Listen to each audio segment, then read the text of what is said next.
Можно, да? Ну, всем привет, здравствуйте. Прежде всего, благодарю организаторов за возможность выступить.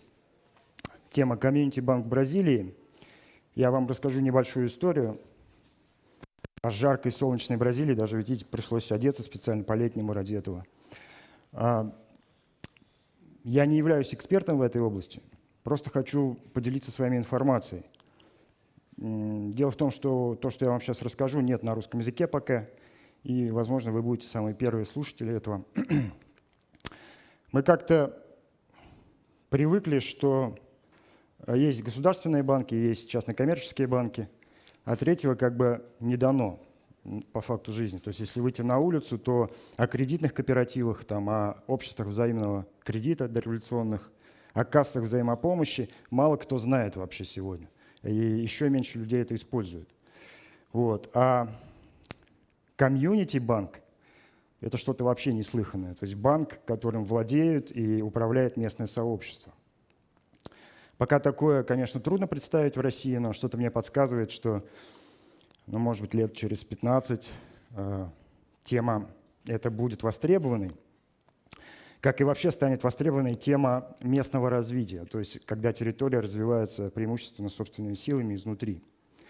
Итак, ровно 50 лет назад власти Форталезы, это один из крупнейших городов Бразилии на побережье, решили отдать под застройку береговую зону, а людей, которые там жили, просто выкинули, переселили километров на 20 вглубь материка. Люди оказались буквально в чистом поле или в лесу.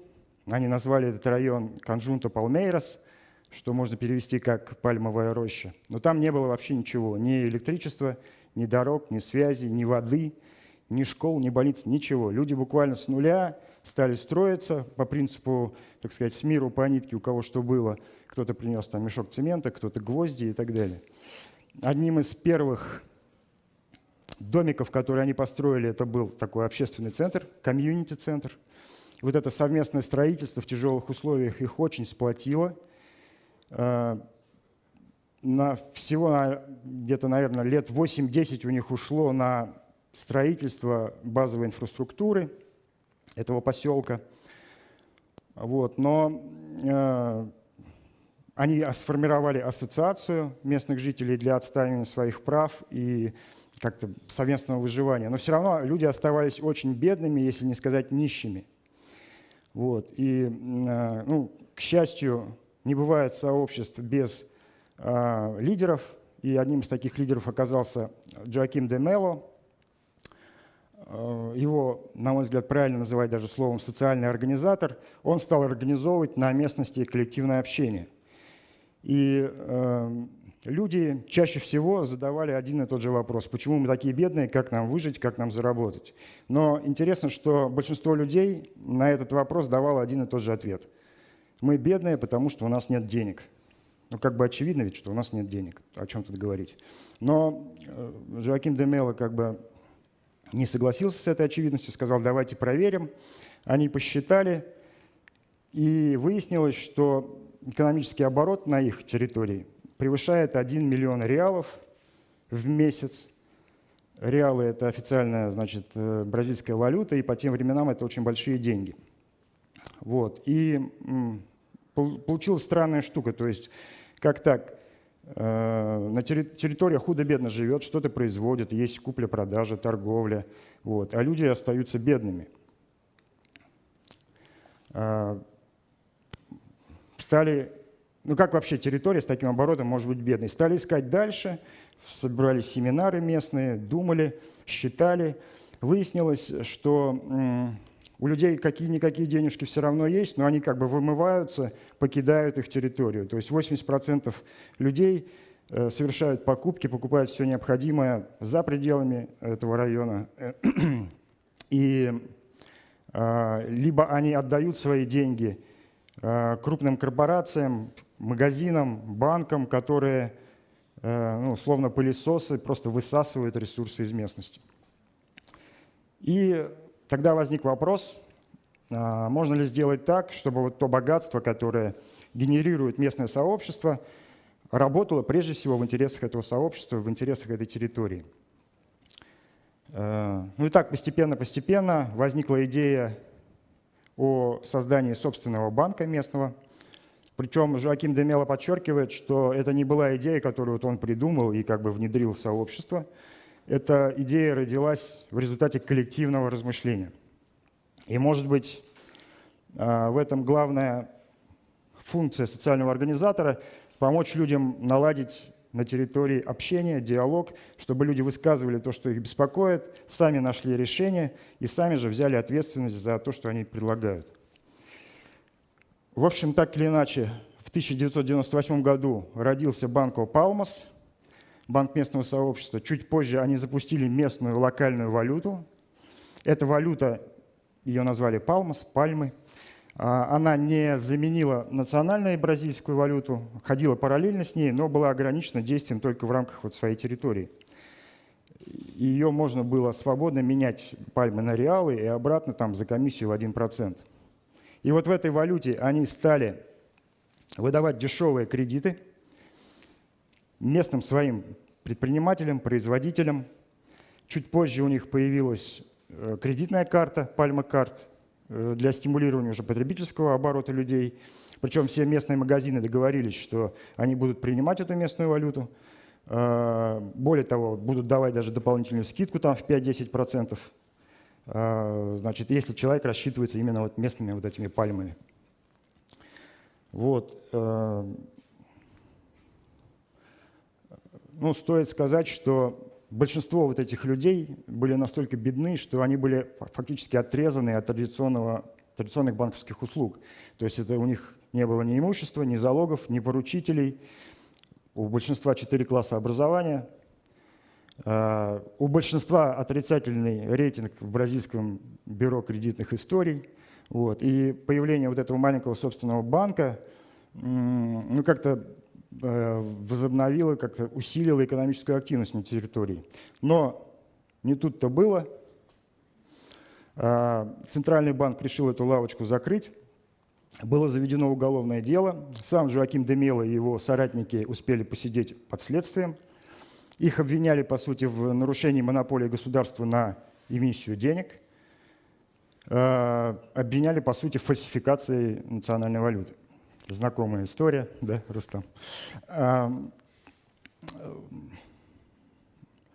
Но и ситуацию можно представить. С одной стороны, высокооплачиваемые юристы, государственные обвинители, с другой стороны, маленькая ассоциация местных жителей. Но люди не расстроились, они предстали перед судом без адвокатов и просто объяснили, что у них не было цели как-то, значит, вытеснять национальную валюту, была цель запустить маленькую местную экономику. Что эта локальная валюта, она принимается только добровольно, имеет ограниченное хождение и, по сути, появилась так как в результате дефицита вот нормальных национальных денег. И, по сути, это местная локальная валюта, эти пальмы, она является как бы комплементарной, дополнительной валютой к основным деньгам. Ну и случилось чудо. В конечном счете судья встал на сторону сообщества.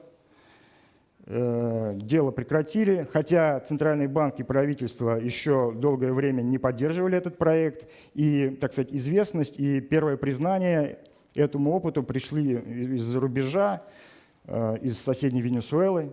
Администрация Уго Чавеса написала письмо, что мы восхищены вашим опытом, хотим внедрить то же самое у себя. Страны обменялись делегациями. Потом представители Банко Палмас поехали в Венесуэлу, помогли там все настроить. И через несколько лет буквально в Венесуэле возникли тысячи маленьких общинных банков. Более того, они проработали всю правовую базу, создали отдельный специальный закон о комьюнити-банках, закон о государственной поддержке и так далее. Вот. А на родине, как сказать, изобретателей этой методологии, ну не изобретателей, тех, кто инициаторов, очень долго все менялось. Бразильская финансовая система оказывала сопротивление, правительство не поддерживало. Вот. И лишь в 2011 году Центробанк Бразилии признал, что вот подход этого сообщества, подход Института Банко Палмас действительно эффективен в преодолении бедности. На сегодняшний момент в Бразилии уже 152 комьюнити-банка. Они являются партнерами государства, партнерами Центробанка.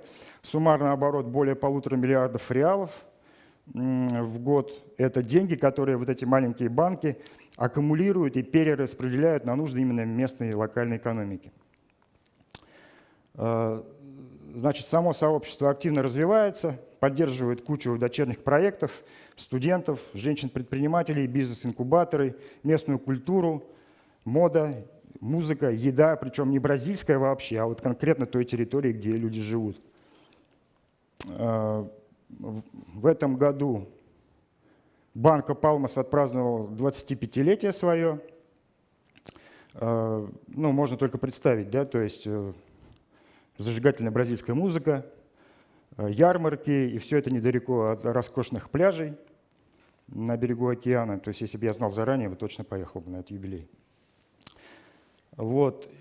Но Жоаким де Мело как бы сформулировал такую мысль, что приговоренных к бедности территории не бывает. Территория становится бедной, если теряет свои сбережения, если оттуда вымываются накопления. Если на территории есть люди, которые готовы учиться и трудиться, то там обязательно будет экономическое развитие, но при условии, что такое развитие будет изнутри, собственными силами. Только тогда оно будет устойчивым. Я выложил у себя на сайте подробную справку об этом банке, кому интересно, текстовую. Там же опубликовано свежее интервью Жоакима де Мело, вот буквально от октября этого года. И еще на днях я перевел и озвучил сам документальный фильм об этом сообществе, об этом банке, 40-минутный фильм. Пожалуйста, кому интересно, на сайте или на YouTube-канале можно посмотреть. У меня все, спасибо.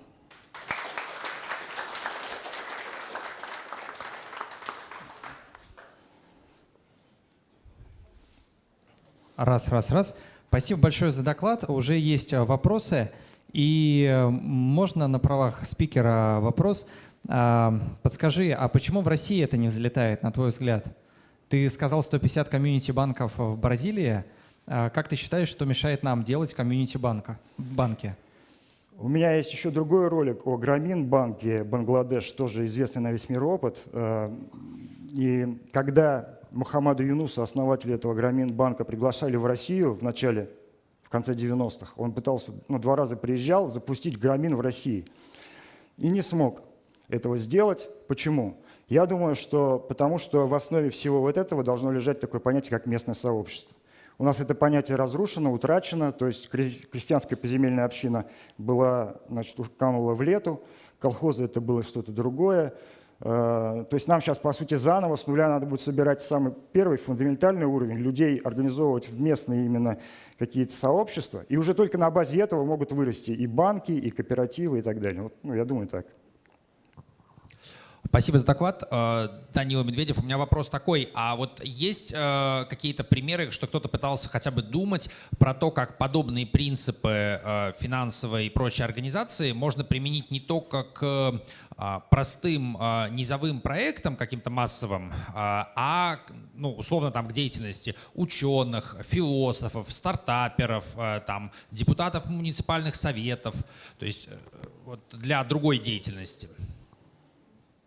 То есть вы имеете в виду по отраслям разбивать? Я имею в виду по уровням, по сути, там, добавленной ценности или чего-то. То есть понятно, что у стартаперов есть свой механизм, который они очень любят, венчурное финансирование. Там, у ученых есть свой механизм, там, гранты государственных и не только фондов.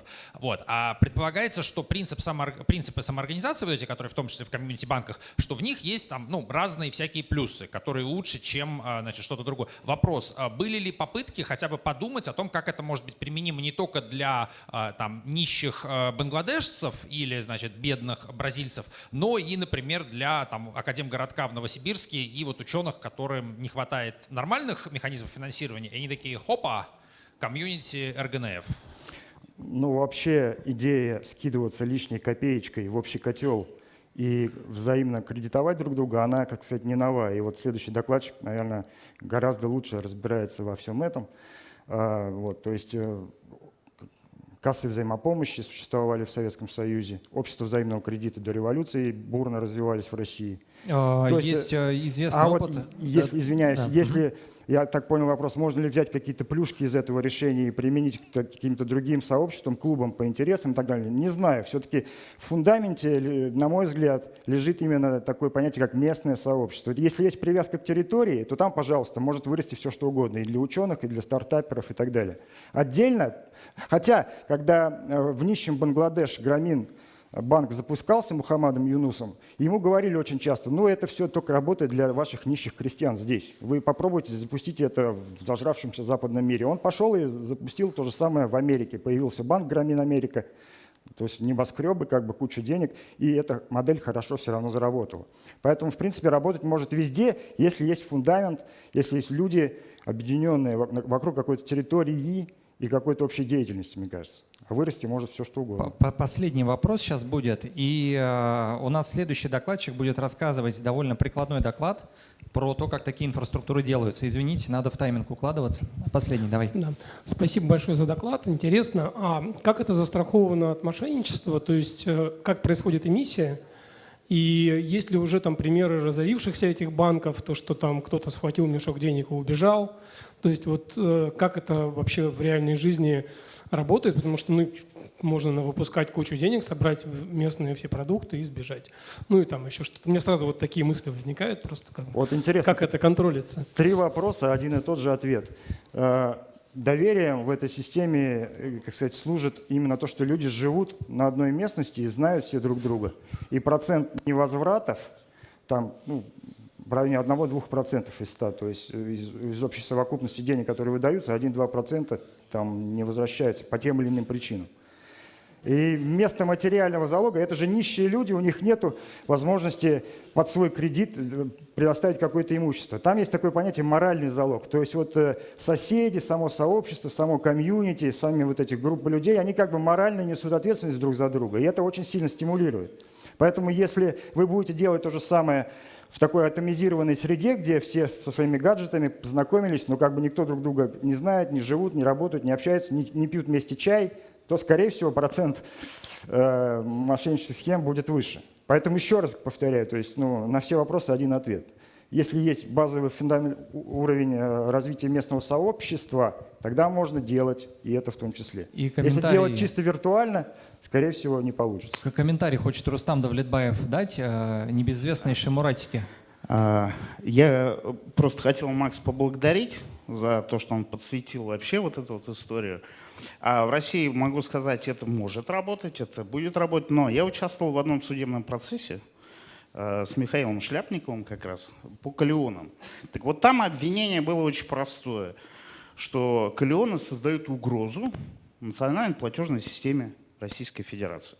И вот под этим предлогом в наличном исполнении было запрещено. Ну а дальше появились криптовалюты, и вот эта вот возможность, которая сегодня существует, она на самом деле приведет к определенной, скажем, такой сильной трансформации вообще вот этих самых монетарных властей, которые с определенной уже устаревшей парадигмой пытаются дожать вот эту вот экономическую модель, которая как захватническим способом заходит на территорию, высасывает все ресурсы с территории, фактически осушая всю экономику, и уносятся эти капиталы, может быть, там через океан. Мы живем в моменте изменения отношения людей вообще к этому. Спасибо большое. Спасибо, Рустам. Спасибо за доклад. Все. Спасибо. Аплодисменты.